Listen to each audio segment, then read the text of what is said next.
نعم، عليكم السلام ورحمة الله وبركاته. أخ صلاح، نعم، بارك الله فيك. مصطفى العدوي له كلام كثير يتطاول على أهل العلم، وأحيانا تجد في كلام مثل السخرية. هو مغرور يرى نفسه كبيرا وهو معروف ومنحرف ومن أحياء التراث، وعنده انحرافات كثيرة. وبارك الله فيك. لا يجوز الاستماع له. لا يجوز الاستماع نحن من زمان، وشيخنا مقبل كان يحذر منه، والشيخ الألباني أيضا. نعم. ولما خرج نظرات وفي سلسلة صحيحة كانت رسالة، وما بعد ما وصل الحمد لله هي على كتاب الشيخ الألباني صحيحة، سلسلة صحيحة. قال الشيخنا مقبل النظرات تحتاج إلى نظرات.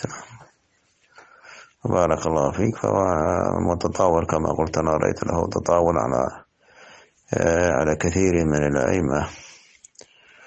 بارك الله فيك. وخاصة الآن، ومن قبل كان يتطاول على الشيخ الألباني وعلى الشيخ مقبل رحمه الله تعالى.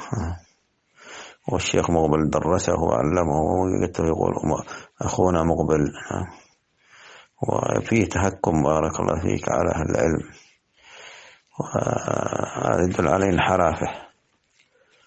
صلى الله العافية والسلامة.